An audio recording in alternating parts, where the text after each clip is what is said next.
그간의 화학 정유에 대한 평가부터 시작하면 어떨까 싶어요. 상반기에 연초 이후로 수익률은 지수 대비해서는 언더퍼폼하고 있죠, 당연히. 한 달 전인가 2주 전에 화학 주가가 하루 이틀 좋았던 적은 있었는데 정부가 이제 한번 자율구조조정이라는 이름으로 연말까지 세제 혜택 등에 대한 지원을 약속했었거든요. 예. 저는 조금 난산이 예상돼요. 그러니까 무슨 얘기냐면 기업마다 내년 상반기 정도에 의미 있는 안이 나올 가능성은 있는데 연말까지는 좀 팍할 수도 있다. 벌써 9월이거든요. 화학은 사이클이라고 보통 하잖아요. 결론적으로 말씀드리면 화학 정유가 의미 있게 시장을 이기는 섹터는 아닐 겁니다. 화학 정유 안에서 이제 어떻게 볼 거냐. 그나마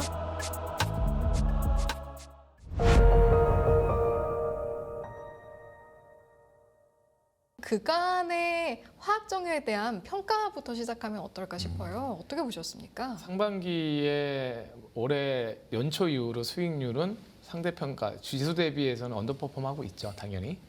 그 이유는 지금 기업명을 꼭 얘기하기는 조심스럽지만 어떤 기업 같은 경우에는 10개분기 연속 적자를 냈습니다. 아시는 분 알고요. 이런 부분들은 여전히 그냥 간단합니다. 공급이 수요보다 많고 그것이 매우 구조적일 것 같다고 해서 그런 퍼포먼스가 안 좋게 나온 거고 이건 다 알고 있고요. 그런데 이제 최근에 약간 한 달 전인가 2주 전에 화학 주가가 하루 이틀 좋았던 적은 있었는데 그게 정부가 이제 구조조정을 한번 자율구조조정이라는 이름으로 연말까지 구조조정안을 보고 먼저 구조조정을 제출하면 거기에 맞게 금융지원이나 세제 혜택 등에 대한 지원을 약속했었거든요. 예. 그래서 그거에 대한 기대감인데 일단 저는 조금 난산이 예상돼요. 그러니까 무슨 얘기냐면 저희가 IMF 때도 여러 가지 어떤 화학 공장들에 대한 부분을 가동률 조정 이런 부분이 쉽게 막 자율 조정되지는 않았거든요. 그러니까 무슨 얘기냐면 기업마다 적자 흑자의 규모도 다르죠. 예를 들어서 금호석유화학은 지금 당연히 영업이익 하이싱글 정도 나오고 있습니다. 합성고무 산업에서는. 근데 이제 PEPP 같은 합성 수지 산업을 하는 옵제케미칼이나 대한유화는 조금 고전하고 있는 거고. 특히 건설 경기가 중국이 좀 안 좋아요. 우리나라도 마찬가지로. 그래서 PVC를 만드는 하나케미칼의 화학사업부도 지금 5개분기 연속 적자를 계속 보고 있는 거죠. 그런데 이제 하나솔루션은 태양광 사업을 따로 하고 있고 LG화학은 양극재 같은 2차전지 소재 산업을 하잖아요. 그러다 보니까 상대적인 어떤 적자가 아니라 전체적으로 흑자가 또 나오는 화학 기업도 있고 그러다 보니까 구조조정에 대한 어떤 니즈나 욕구가 조금 다르죠. 그러니까 연말까지 그 부분의 구조조정안이 정부가 원하는 대로 이렇게 빨리 나올지 안 나올지에 대해서는 좀 진통이 예상될 수도 있다. 그래서 저는 내년 상반기 정도에 의미 있는 안이 나올 가능성은 있는데 연말까지는 좀 그러니까 조금 시간이 촉박할 수도 있다. 벌써 9월이거든요. 그래서 이런 부분들에 대해서 조금 고민스럽고 그래서 당분간은 화학 기업들의 주가들이 시장의 지수 대비해서 아웃퍼폼하려면 좀 시간이 걸릴 가능성은 있다. 좀 그렇게 보고 있습니다. 예, 알겠습니다. 이 PT 보면은 이제 가격부터 시작해서 쭉 이제 해주셨는데 한번 순서대로 좀 얘기하면서 저희가 좀 질문 드리도록 하겠습니다. 대표적으로 첫 번째 화학 업황을 볼 때 우리가 좀 중장기적으로 봐야 되거든요. 화학은 사이클이라고 보통 하잖아요. 그러니까 수주 산업은 아니거든요. 지금 조선이나 방산 같은 거랑 좀 궤적이 다르죠. 근데 이제 화학에서 가장 중요한 제품이라고 하면 혹시 들어보셨는지 모르지만 에틸렌이라는 제품이 있어요.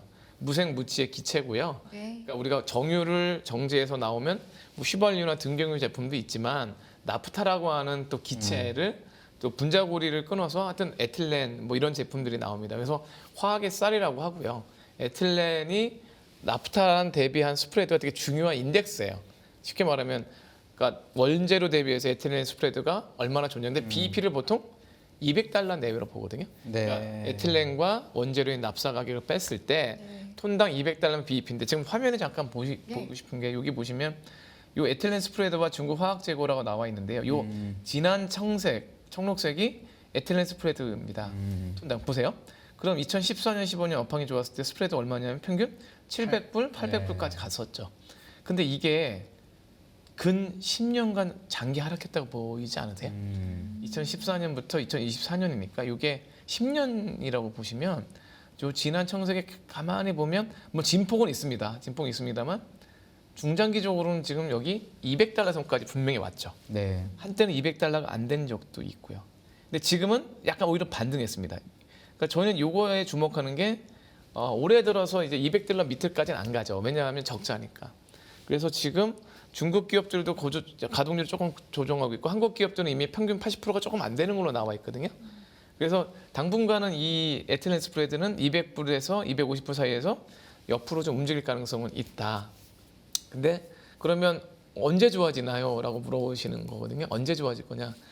사실 단기적으로 내년 상반기까지 빨리 좋아질 것 같지는 않습니다. 그 그래프를 잠깐 보여드리면 원래 이제 방송에서는 어떤 좀 희망적인 얘기가 네. 좋은데 있는 그대로 근데 말씀해 이제 주세요. 왜 그러냐면 이게 이제 저희가 어떤 업황을 진단하는 것, 이 청취자분들께나 시청자분들이 성취는 아니겠죠. 죄송합니다. 시청자분들이 뭔가 조금이라도 이 분석을 할 때 이해가 되고 합리적으로 판단할 수 있는 어떤 아카데믹한 부분을 전달하는 것도 중요하다고 봐서 네. 좀 따분할 수 있지만 말씀을 드리는데 저는 이 그래프가 되게 중요해요. 중국의 경기를 보면서 화학을 보는 건데 이거 설명을 좀 드릴게요. 중국 화학 재고의 증감률이고 PC 휴대폰 재고 전년 동월 대비입니다. 그러니까 윈드라는 데이터를 통해서 우리가 볼 수 있는 건데요.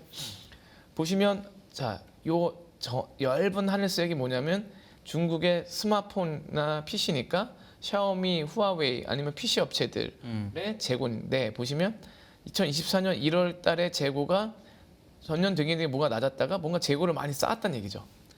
최근에 조금 더 그러니까 무슨 얘기냐면 전년 동월 대비 뭔가 생산을 좀 했다는 얘기입니다. 2025년도에는. 그러니까 중국이 경기 부양을 하든 아니면 이 민간 기업들도 2024년에 좀 상대적으로 안 좋았으니 25년은 뭔가 기저효과상으로 좋을 수 있다고 판단했기 때문에 이게 분명히 플러스 5에서 10% 정도로 전년 동기 대비해서 중국 내 PC 휴대폰 재고는 늘어난 거죠. 뭐 어떤 분들은 PC나 휴대폰이 안 팔려서 재고 는 게 아닐까라고 생각하시는데 근데 소비 증가율이 부진했던 건 맞지만 그렇다면 여기 있는 것처럼 재고 조정은 중국이 많이 했다는 거죠. 이미 23년, 24년에 코로나19 경기 안 좋았을 때 중국의 가전 IT 업체들은 재고 조정을 이미 했기 때문에 이거는 안 팔려서 올라가기보다는 소폭이나마 생산을 늘렸을 거라고 보고 있어요. 저희들은. 다만 안 팔린 것도 안 팔리니 생산 증가와 더불어 재고 증가도 좀 있었겠죠. 근데 여기서 이제 주목하는 건 이 부분이에요. 진한 청록색은 뭐냐면 예를 들어서 2020년에 화학 경기가 좋았거든요. 코로나 때. 그때 재고가 전년 동기 대비에 낮았다는 거죠. 왜냐면 코로나 때 가동률을 낮췄을 거니까. 네. 근데 집에 있다 보니까 TV나 스마트폰 수요가 높다 보니 플라스틱 소비가 늘어났고 그래서 가격이 폭등했던 거거든요. 근데 이게 지금 마이너스로 가진 않겠지만 제가 한때 긍정적으로 봤던 올해 들어서 중국의 화학 재고가 좀 줄었었어요. 이렇게. 근데 6월 들어서 다시 재고가 좀 늘었거든요. 네. 저는 요 V자에 주목하는 게 이게 조금 더 마이너스까지 갈 줄 알았어요. 중국 재고, 중국의 감산을 하든 화학 스스로가 뭔가 통제를 하든 해서 요 진한 청록색이 0 밑으로 갔다는 건 5월, 6월, 7월에 전년 대비해서 중국의 재고가 마이너스라는 건 정말 준 거잖아요. 근데 그렇게 할 뻔했는데 다시 위로 갔다는 건 어쩔 수 없이 재고를 줄이기 노력을 했지만 신규 공장들이 뭔가 가동을 할 수밖에 없거든요. 그러니까 공급 과잉이 여전히 조금 있는 거죠. 이게 지금 화학의 전방 산업이 PC 휴대폰도 있지만 오른쪽 그래프 부분 의류에도 화섬이 많이 들어가요. 폴리에스터. 의류도 보시면 의류 재고도 지금 24, 25년도에 상반기 늘다가 이제 의류도 조금 재고가 줄었거든요. 이 얘기는 재고 옷이 잘 팔려서 재고가 줄었을까요? 과연 중국이? 백화점 산업 같은 걸 보면 그게 아니라 뭔가 생산을 덜한 거죠. 의류를요. 그렇죠. 네. 그러니까 영어로 코스튬인데 이제 완성 의류들. 완성 의류들의 생산을 과거보다 좀 덜한 거죠. 그래서 재고가 줄었으니 그 얘기는 가만히 생각해 보세요. 중국의 전방 산업인 PC, 휴대폰, 의류의 생산을 과연 9월, 10월에 많이 할까? 그렇게 많이 안 할 거예요. 재고가 부담이 있으니까. 그러면 거기에 들어가는 화학 수요가 전년 대비해서 확 늘진 않는 상황이잖아요. 네. 그러니까 수요는 좀 정체되는 상황이고 공급 과잉이 여전히 있으니 이 중국의 이 파란색의 화학 재고는 앞으로도 조금 이 0 밑으로 가지 않고 5에서 10% 사이에서 계속 좀 지지부진하게 재고가 소폭 잘 줄지 않을 것이다. 네. 그렇게 생각되기 때문에 업황이 좀 다운 사이클이 좀 있는 거다라고 보고 있습니다. 그러면 뭐 수요 회복을 다시 확인하지 않고서는 사이클 개선을 좀 기대하기도 어불성설이다 이렇게 둘 다죠. 겁니까? 둘 다입니다. 공급 과잉도 필요하고 공급 과잉 해소. 그래서 제가 조심스럽게 공급 과잉을 좀 전당해 봤는데요. 예.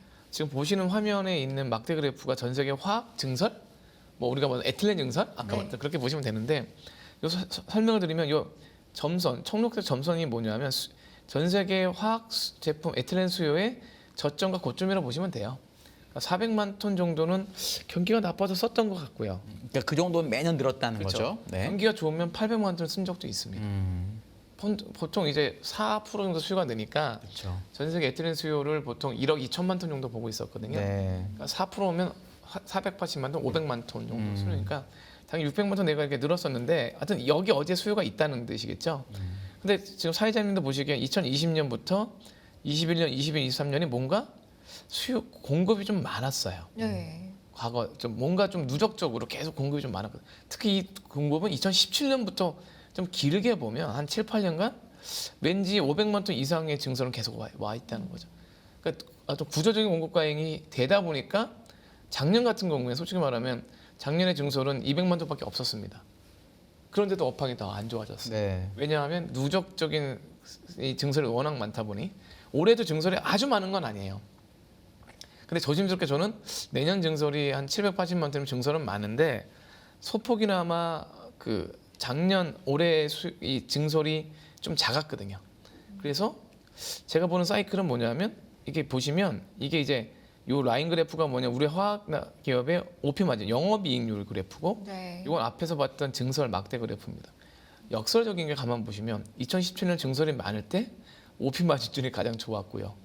2019년에 증설이 없는데 수익성은 가장 안 좋았죠. 이 증설이 이해 완공되는 기준인가요? 시작하는 기준인가요? 완공 기준. 완공 기준인 거죠. 상업 생산의 타임렉도 있고 바로 또 그래서 상업 생산 되는 것도 아니고 그래서 시체를 두고 오히려 이제 영업이익률은 이렇게 증설 다음에 다다음에 안 좋아지는 효과가 있기 때문에 지금 요 누적 때문에 작년에 영업이익이 가장 최악이었다고 보고 있고 올해 조금 나아질 거라 봤는데 그게 옆으로 좀 겼던 거예요. 그래서 그래도 내년에는 올해보다는 조금 더 제가 생각하는 미드 싱글로 봤는데 미드 싱글까지는 아니지만 2~3%의 영업이익률 정도의 로우 싱글은 나올 거다. 그러니까 과거 화학이 경기가 좋을 때 10% 이상의 이익률을 보는 시기는 당분간은 안 될 것 같고요. 다만 이제 적자에서는 조금 해소되는 정도의 구간. 그래서 그것이 구조적으로 좀 연결돼서 내후년에 조금 영업이익이 올라가야 되는 이런 상황으로 보고 있습니다. 네. 여기 27년에 보면은 이제 1,000만 톤 정도가 증설이 된다고 돼 있긴 한데 이건 미래니까 사실은 모르는 거잖아요. 예. 그럼 실제로 1,000만 톤 증설이 되는 게 오히려 시장이 좋아진다라는 뜻으로 받아들이면 어떨까요? 그럴 수도 있죠. 그러니까 근데 이제 약간 부담스러운 거는 이제 우리 그러니까 일부 계획된 것 중에 이제 여기에 중국 갖고 일단 중동적 증설이 많기 때문에 네. 중국은 거의 스킴을 지키죠. 근데 이제 중동은 변수가 많고 특히 왜 S-OIL이라는 기업의 샤힌 프로젝트로 많이 들어보셨을 네. 거예요. 그 300만 톤 이상의 크래커, 그러니까 CO2C라고 해서 원유에 크루드 오일에서 바로 화학 제품으로 가는 어떤 경제성이 있는 그것이 내년 상반기까지 저도 여러 번 확인했는데 업체 측에 내년 뭐 8, 9월에는 기계적으로 완공을 할 겁니다. 자기가 완공된다고 하고 있고 그러면 상업 생산은 27년이 맞겠죠? 네. 그런 부분들은 조금 27년이 부담은 있을 것 같다. 근데 26년에 오히려 좀 부담이 없는 상황은 될 거라고 보는 거죠. 네. 알겠습니다. 이어서 태양광 산업 현황도 좀 함께 짚어보려고 예. 하는데 어떤 부분 좀 주목해서 보면 좋을까요? 사실은 태양광 산업에서 두 가지 이슈가 그러니까 냉온탕을 다 왔다 가고 있는데 사실 오늘도 상승을 했지만 뭐 2주 전인가요? 열흘 전인가 트럼프 대통령은 태양광이 사기다. 그렇죠. 그래서 보조금을 2030년 줄 거 2020년까지 땡겨서 없애겠다 얘기하고 있고 그래서 이런 부분들 때문에 주가가 되게 급락을 한번 했었습니다. OCI 홀딩스라든가 하나솔루션이. 근데 최근에 좀 다시 올라왔던 이유 중에 하나는 저는 어떤 생각이 드냐면 이게 이제 2차 전지와 태양광이 조금 같거나 다른 면은 뭐냐면 그러니까 좀 비슷한 면은 중국의 공급광이 일으키고 있다는 점이죠. 그렇죠. 2차 전지나 태양광 모두 중국이. 그래서 중국 기업마저도 적자예요. 충격적인 거는 중국의 2차 전지 기업들, 중국의 태양광 기업들 스스로도 다 적자를 보는 이런 상황이고요. 근데 약간 다른 건 뭐냐면 2차 전지는 에너지를 저장하거나 에너지원으로서를 직접적인 발전원은 아닌 거죠. 잘 생각해 보시면. 근데 태양광은 그리드에 문제가 있긴 하고 뭐 화석 연료보다 가격이 때로는 비싸고 싸고 논란은 있지만 전기를 일으키는 거잖아요. 그리고 특히 미국의 어떤 그 썬벨트라고 하는 지역을 보면 그러니까 예전처럼 우리가 대규모 원자력 발전에 화력 발전을 해서 송배전 탑을 해서 그걸 장기까지 이끌어주는 거에 대한 사회적 비용이 엄청 증가했잖아요. 우리나라도 지금 동해안에 있는 많은 전력 설비들이 가동이 30%가 안 돼요. 네. 왜 그런지 아시죠? 동해안에서 수도권에 있는 전기까지 끌어오는데 너무나 많은 이익단체들, 그러니까 그쪽에 있는 지역단체들의 반대가 있기 때문에 송전탑을 못 짓고 있는 거거든요. 그래서 그 싼 원가가 있는 그 발전소의 가동이 30%밖에 안 돼서 TV에 나올 정도거든요. 근데 사실 그쪽 주민들도 문제가 있죠. 그러니까 그쪽 분들 고민이 되죠. 왜 꼭 여기를 지나가야 되냐 이런 부분들도 있을 거고. 왜 그 얘기 드리냐면 선벨트나 이런 지역은 오히려 그런 문제가 없는 거죠. 장 루프탑이나 유틸리티를 하더라도 가까운 곳에서 데이터 센터 주변에서 태양광을 하면 되는 문제거든요. 그러니까 이거는 또 사회적 비용까지 고려하면 태양광이 과연 사기냐 했을 때 전 동의하지 않는 거죠. 그러니까 진짜 일조량이 없고 보조금 많이 의존하는 다라면 그거는 뭐 사기라는 게 맞겠지만 네. 일조량이 되게 좋고 선벨트 지역에서 당연히 태양광이 호평을 받을 수 있는 지역이고 그런 측면에서 저는 좀 긍정적으로 봐야 되고 그것이 주가에 좀 반영되고 있다고 보고 있습니다. 여기 그래서 아까도 잠깐 저희가 처음에 얘기를 했었지만 뭐 사람마다 생각은 다를 수 있는데 어쨌든 그래도 태양광이 데이터 센터 그다음에 그 관련된 기업들이 PPA 계약하면서 막 미리 막 사고 있잖아요. 이거에 대한 공급을 태양광으로 할 거다라는 게 이제 기대가 있는 것도 있는데 그거 좀 설명 주시면 좋을 것 같아요. 왜냐하면 트럼프는 아니라고 하지만 뭐 트럼프가 영원히 대통령 할 건 아니니까 분위기도 바뀔 수 있어서 이 얘기가 좀 중요할 것 같아서 좀 해주시면 어떨까요? 예, 지금 화면 14페이지 보시면 화면에 보시는 것처럼 이것이 다시 설명드리면 미국의 장기 전력 구매 가격을 PPA라고 합니다. PPA 가격과 기업 PPA 계약 크기의 형태죠. 보시면 이 막대 그래프가 뭐냐면 누적 쉽게 말하면 같으면 그러니까 그래서 2019년도에는 20기가가 안 되게 구매를 했다는 얘기고요. 2025년 정도 가면 아마 100기가 정도로 구매할 것이다라고 보고 있는 겁니다. 네. 그리고 빨간색 그래프는 뭐냐면 그 구매 단가겠죠. 네. 2019년도에는 여기서 보시는 것처럼 메가와트당 $30 정도 됐던 것이 지금은 뭐 $50, $60 선까지 온 거죠. 근데 사회자님 말씀대로 이것이 태양광 전력 구매 가격을 의미하는 건 꼭 아니죠. 네. 그냥 그것이 원자력이든 화력이든 풍력이든 어떤 계약 가격을 의미하는 건데, 근데 저희들이 이제 주목하는 건 이제 굳이 얘기하면 이거죠. 그러니까 미국에 있는 미국의 탑 PPA 업테이커스, 쉽게 말하면 최고로 전력 구매를 많이 하는 기업은 어딘가를 조사해 봤더니 아마존이 25기가, 메타가 16기가, 마이크로소프트, 구글이 8기가, 9기가 정도 나오는 거죠. 이 얘기는 뭐냐면 데이터 센터 외에도 지금 있는 이런 AI 기업들 자체 전력 소비는 엄청나게 필요한 상황이거든요. 네. 근데 이 기업들이 만약에 선벨트 지역이 아닌데라면 당연히 뭐 송배전을 하면 되는 문제고, 근데 만약에 우리가 보통 알고 있는 플로리다든가 그 선벨트 지역이면 캘리포니아, 그다음에 뭐 이쪽에 멕시코 텍사스도 텍사스 있고요. 스트레이트, 네. 그다음에 오른쪽에 플로리다까지 이 지역이 아마 우리나라 영토의 한 10배 가까이 되는 네. 20배 정도 영토는 태양광의 가능성이 굉장히 있는 거죠. 사실은. 그러니까 이런 부분들 때문에 거기가 태양광이 보조금을 없애도, 그리고 그쪽 산업에서는 태양광이 중요한 어떤 개발 사업이거든요. 그러니까 태양광을 설치하는 인력들, 그리고 그거에 대해서 구매를 하는 뭐 쉽게 말하면 하나 솔루션의 어떤 모듈을 생산하거나 판매 이동하는 인력들이 미국인들이잖아요. 그걸 하는 산업이란 말이에요. 클러스 체인이니까. 그러면 거기에 대해서 일자리에 대한 문제도 생기는 문제니까 태양광의 아까 말했던 이 송배전 탭의 사회적 비용, 그다음 미국을 위대하게 만드는 어떤 인력 고용 창출, 그다음에 전기가 모자란다는 점, 이 세 가지를 네. 봤을 때는 아까 말씀드린 대로 태양광 기업의 수요나 가격이 조금 더 올라갈 가능성이 있고, 마지막으로 그러면 태양광 단가들은 좀 어떠냐 보시면 이 오른쪽 이게 중요합니다. 이게 영어로 돼서 쉽게 설명드리면 지금 미국의 요 USDDP가 뭐냐면 미국의 세금을 다 그러니까 외부에서 관세를 맺고 들어오는 모듈 가격이라 보면 됩니다. 태양광 모듈 가격. 이것이 지금 보시면 여기 보는 것처럼 와트당 27센트예요. 이게 맞냐 적냐를 이해를 못 하실 텐데, 예를 들어서 여기 보시면 중국의 중국의 모듈 가격은 지금 여기에 3분의 1 가격이거든요. 그러니까 미국이 그만큼 프리미엄을 보고 있는 거죠. 그 프리미엄을 보고 있는 이유는 아직도 전력 수요가 여전히 있다는 반증은 맞고요. 그리고 미국 내 수입량도 여전히 유지되고 있어서, 물론 이제 변수는 뭐냐면 27년까지 보조금을 축소하겠다고 얘기했기 때문에 27년 이후에 절벽이 될 가능성도 있습니다. 근데 이제 그때쯤이면 결국은 또 다른 뭐 형태가 나오겠죠. 타협안이 선배드 지역에선. 그래서 올해하고 내년까지의 영향은 오히려 좀 없지 않을까? 그렇게는 보고 있습니다. 이게 이렇게 해서 만약에 가격이 유지가 되고 미국이 하면은 중국 거를 쓰진 않을 거니까 우리나라 기업들은 뭐 좋다 뭐 이런 논리가 이어질 수 있는 거죠. 그거는 지금 최근에 그 8월 초에 한번 법안이 나왔고요. 네. 그 법안에 대해서도 한번 제가 자료를 쓴 적이 있는데 그 법안에 물론 우리 여태까지 계속 중국을 견제왔습니다. 미국은 왜 견제했냐면 뭐 쉽게 말하면 어느 지역에서 어린이를 쓴 그러니까 유아를 쓴 뭐 폴리실리콘이나 태양광성 신장 미국으로 쓰지 않겠다. 그리고 동남아에서 만든 태양광 그러니까 태양광 모듈도 일부 중국이 대주주면 안 쓰겠다 했는데 다 우회했겠죠. 중국이. 네. 뭐 쉽게 말하면 그러니까 명의 신탁처럼 해도 대주주가 동남아 사람이지만 실질주의는 중국이 있는 것처럼. 근데 그것도 이번엔 법안에 8월 초에 뭐라고 그랬냐면 20% 30%든 그러니까 위에 있는 대주주를 계속 공부를 해서 중국 대기업과 연관된 모듈은 수입을 금지시킨 거나 대폭의 관세를 매길 거고요. 수입을 못 하게끔 거의. 그리고 FEOC라고 하는 기업 나라를 지정했어요. FEOC 제가 순간적으로 약자는 기억 안 나지만 그게 이제 그러니까 쉽게 말하면 Foreign Entity of 뭐 이런 Foreign 거예요. Entity of Concern. 네, 맞습니다. Foreign Entity of Concern. 그러니까 많은 우려가 되는 국가들 그 4개 국가인가 5개 국가 중국, 러시아, 북한, 이란. 네.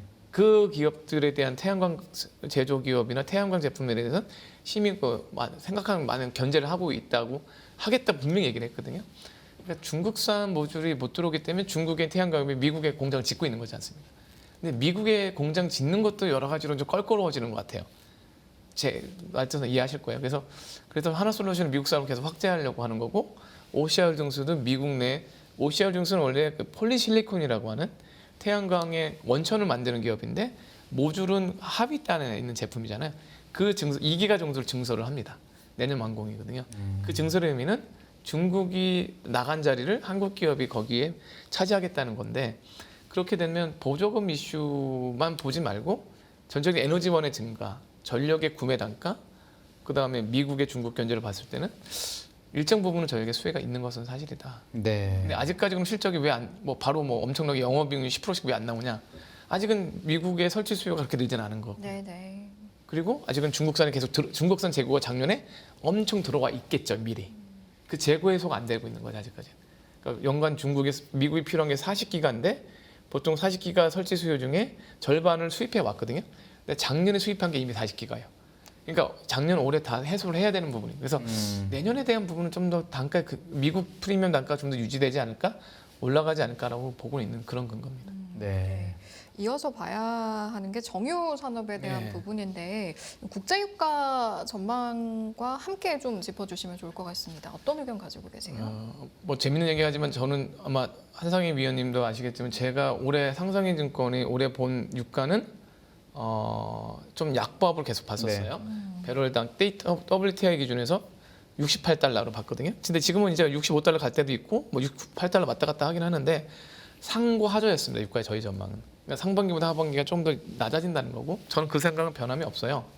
그러니까 아직까지 미국이나 중국의 경기가 원유 수요를 많이 올리고 있지 못하다는 점 그리고 작지만 미국의 셰일 오일의 펌핑이 좀 늘어났다는 점 그리고 무엇보다 트럼프가 유가가 강세인 걸 싫어하죠. 왜냐하면 트럼프가 지금 마가를 위해서 많이 뭐 여러 가지 분란을 일으키면서도 지금 미국의 생활 물가에서 제일 중요한 게 3대 물가가 렌트비, 월세, 그다음 그로서리, 식료품비, 그다음이 오일 가격, 가스 가격이지 않습니까? 휘발유 가격. 이 휘발유 가격을 못 잡으면 상당히 불만이 많을 거라고 다 알고 있을 거고요. 그렇기 때문에 유가를 계속 여러 형태로 좀 누르려고 하고 있고 그것이 지금 유가가 계속 하반기까지 될 거니까 그러니까 아까 태양광은 제가 좋게 봤고 투자에 대해서 긍정적인 계속 뷰를 견제 추천을 하고 있지만 화학과 마찬가지로 전기도 올해 하반기까지는 실적이나 주가의 의미는 반드시 좀 없을 것 같다고 보고 있는 게 이 정유주는 유가가 한 6개월, 1년 정도 우상향하는 게 제일 좋은 시나리오죠. 왜 그러냐면 유가가 오를수록 가게가 갖고 있는 제품의 가치가 올라가지 않겠습니까? 그럼 재고 평가 손실이 없으니까. 적어도 그 효과로도 의미가 있고 가만 생각해 보면 저희가 이제 60불에서 80불까지 유가가 만약에 오른다고 생각이 들면 정유주를 무조건 SO를 사야 되는 이유는 자꾸 낮은 원가가 투입될 거 아닙니까? 네. 중동에서 우리나라가 30일이 걸리고 그러니까 오늘 저희가 울산에 생산한 그 휘발유는 45일 전에 유가가 투입될 거 아닙니까? 근데 원유 가격이 계속 이렇게 오른다고 생각하면 이게 시차 효과라는 거잖아요. 영어로는 레깅 효과. 그러니까 이제 유가가 우상향하면 무조건 정유주는 좋은 건데 저는 올해는 아직까지 유가는 옆으로 좀 기간 조정하거나 약간 약보합일 가능성이 있다고 얘기했으니 마진의 경우도 약간 긍정적이지 못한 거죠. 예를 들어서 지금 최근에 정제 마진을 좀 제가 전망을 해드리면 지금 화면에 있는 건 막대 그래프가 정제 마진이라 보시면 되는데요. 달러 퍼 배럴입니다. 예를 들어서 올해 1분기가 10달러였습니다. 뭐 나쁘지 않았는데 2분기에 12달러, 그다음에 3분기, 4분기에 조금 하락할 거로 보고 있어요. 그게 이제 유가와 수요인데 특히 월별 동향을 보니까 6월 달에는 일시적으로 뭐 디젤 수요가 좋아서 14불까지 배럴당 갔었는데 7월에는 12.1불로 평균 마진이 좀 하락했고 8월에는 11불, 지금 현재가 11불 정도. 그러니까 조금 낮아지고 있는 추세예요. 그래서 3분기에 봤던 11.5불에 좀 수렴하거나 좀 낮을 수도 있다는 생각이 들고 그래서 2분기 때 SOL이 좀 적자를 봤습니다. 유가가 급락하면서. 근데 3분기 때 흑자는 나올 겁니다만 흑자 폭이 뭐 이렇게 아주 턴어라운드까지는 아닌 것 같다. 그렇게는 보고 있습니다. 제가 정제 마진 숫자를 보다 보니까 저도 뭐 완전 전문가가 아니어서 이 정도 정제 마진일 때 옛날에는 주가가 되게 전 좋았다고 기억을 하거든요. 왜냐하면 정제 마진 아주 좋을 때 20불 낮을 때만 한 자릿수였고 이 정도면 적당히 이익을 내고 그다음에 배당도 적당히 주고 이랬던 건데 요즘에 물론 유가가 하락해서 뭐 재고 손실 때문에 실적이 안 난 건 있지만 이렇게 지금 보여주신 것처럼 23년부터 정제 마진이 유지가 되면 지금 정도의 주가는 뭔가가 다른 부분이 잘못돼서 빠진 거 아닌가? 뭐 이런 생각도 좀 약간 들거든요. 그건 어떻게 보세요? 맞는 말씀이신데 이제 적어도 유가가 상반기보다 하반기에 낮아졌기 때문에 재고평 손실이 나왔으니까 그건 근데 한 번 나오면 끝인 거잖아요. 더 빠지지만 않으면. 더 빠지지만 않으면 네. 그러니까 이제 그거는 첫 번째로 지금 정유주를 눌렀던 거고 근데 아까 말한 대로 그런 거죠. 그러면 유가가 더 빠지면 정제마진 그러니까 재고평 손실이 나올 수 있는 유가가 더 빠질 수도 있는 건가? 라는 불확실성이 좀 존재했던 거잖아요. 유가가 빠질 수도 네. 있는 건가? 그게 첫 번째고 두 번째는 그 부산물이 좀 안 좋죠. 무슨 얘기냐면 정제 마진은 당연히 10불 내외면 흑자가 나오고 유가가 옆으로 간다 하면 그러니까 BEP가 8불 내외로 좀 보고 있기 때문에 흑자가 나오는데 문제는 뭐냐면 예전 혹시 BTX라고 들어보셨을 거예요. 네. 그러니까 원유를 정제해서 납사, 휘발유 등교가 나오는데 이 나프타를 화학기업에 팔기도 하지만 이 납사가 또 무거운 납사가 있고 가벼운 납사가 있습니다. 고도화 설비가 원래 좋은 거라고 했었잖아요. 예. 근데 이제 이 무거운 납사를 깨면 벤젠 톨루엔 자일린 같은 게 나와요. BTX. 그 아로마틱 제품이 이제 우리가 페트병에도 들어가기도 하고 의류에도 들어가기도 하는 게 BTX인데 그게 안 좋거든요. 그게 지금 적자가 지금 그러니까 우리가 파라자일린 혹시 들어보셨나요? 나는 페트병의 원료인 PX마저도 폴리에스의 원료마저도 적자거든요. 그러니까 같은 정제 마진에서는 과거에 PX가 영업이익이 두 자릿수도 되고 한 자릿수도 됐는데 적자다 보니까 이게 온전하게 다 이익을 못 받고 있는 그런 상황이죠. 제가 하나만 더 좀 옛날엔 그래서 정유만 있는 게 아니라 뭐 고도화 설비에서 더 빼먹는 회사를 예를 들어 SOL이 그래서 더 비쌌고 뭐 맞습니다. 이랬었는데 그럼 지금은 그게 아닌가요? 그렇게 보면 안 되나요?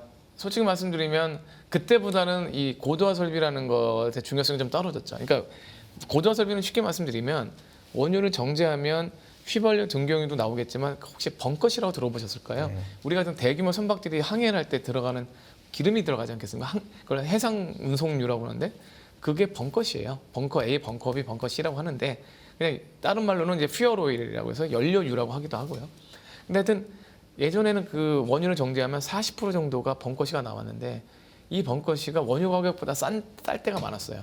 왜냐하면 수요는 선박이라고 한 제한된 수요인데 제품은 40%씩 나오다 보니까 그래서 이거를 다시 한번 가공해서 휘발유 등경을 만들면 좋잖아요. 고도화 제품. 그게 고도화 설비죠.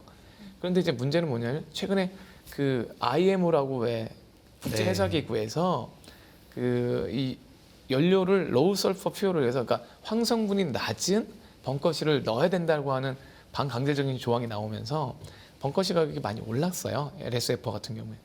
그러다 보니까 그때 누렸던 그러니까 고도화 설비가 있냐 없냐에 따라 영업이익률이 2~3% 차이가 났다면 지금은 뭐 1% 미만으로 영업이익 차이가 나는 그런 것 때문에 좀 덜 중요해진 이런 것도 있었습니다. 예.